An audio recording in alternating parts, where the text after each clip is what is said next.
오늘의 말씀을 되새겨 봅시다. 먼저 사도행전에서 베드로 사도가 말합니다.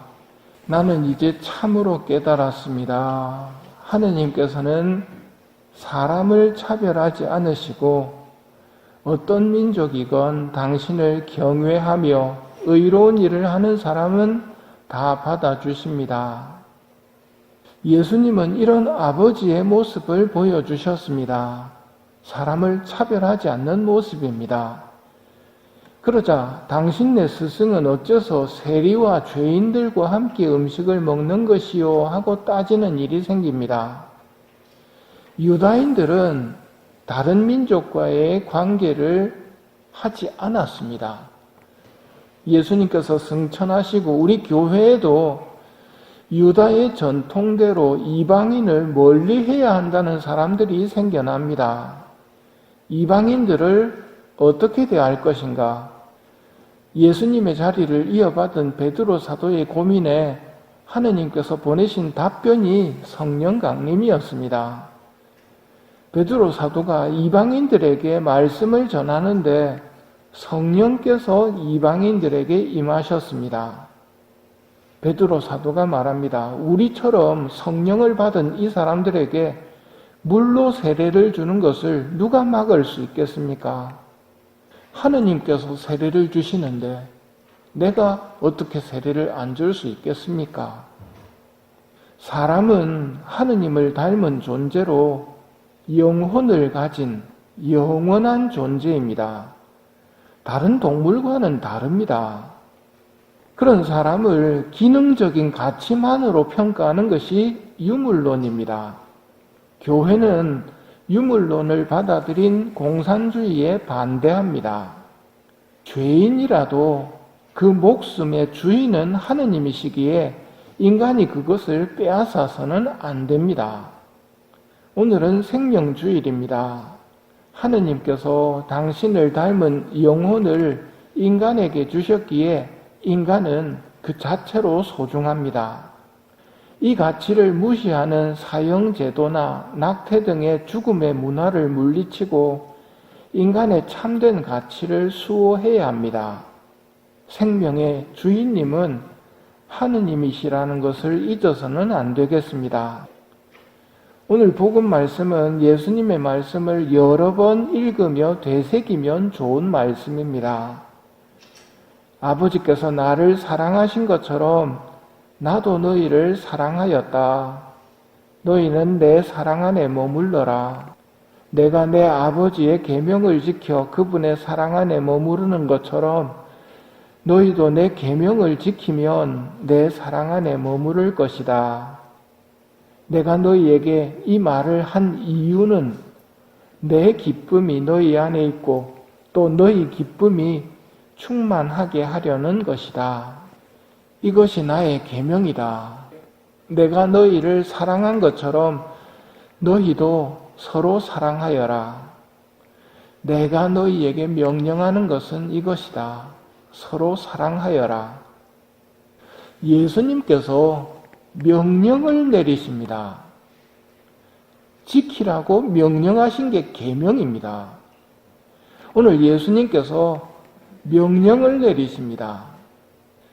아름답고 순수한 것은 명령을 안 내려도 우리는 사랑합니다. 굳이 사랑하라고 하지 않아도 예쁘고 착하고 말 잘 듣고 하는 것들은 사랑합니다. 그런데 예수님께서 명령을 내리시는 이유는 이 성격이 다르다는 것을 눈치채야 합니다. 사랑의 대상이 아름답지도 않고 순수하지도 않고 예쁘지도 않은 사람일지라 하더라도 그 사람을 사랑하라는 것입니다. 내가 너희를 사랑한 것처럼 너희도 사랑하여라. 그러니 예수님이 어떻게 사랑하셨는지를 보아야 합니다. 창세기부터 인간은 배은망덕하게도 자신을 만드신 하느님의 말씀을 무시하고 원수인 뱀의 말을 따르며 스스로 불행의 길로 갔던 존재입니다. 이런 배은망덕한 인간을 구하기 위해서 하느님께서는 외아들을 보내셨는데 인간은 그 외아들에게 중상모략으로 죄를 뒤집어 씌우고 사형 선고를 내려서 죽여버립니다. 그런데 이 과정에서 예수님의 사랑이 잘 나타납니다. 다시 하늘나라를 돌려주려고 오셨고 죽음을 없애주러 오셨는데 하느님의 외아들을 죽여버리는 인간들을 위해 당신의 죽음을 용서의 제물로 바치시며 이들의 죄를 용서해 주기를 청하십니다. 이게 내가 너희를 사랑한 것처럼 이라고 표현되는 예수님의 사랑입니다. 이런 사랑으로 사랑하라는 것이기 때문에 명령이 됩니다. 사랑을 받기에 얼토당토하는 부당한 사람을 사랑하라는 것. 왜? 예수님께서 그렇게 하셨으니까. 예수님께서 나에게 그렇게 하셨으니까. 내가 하느님한테 잘못한 게 있습니까? 고해성사를 잘 봐야 하는 이유가 거기 있습니다.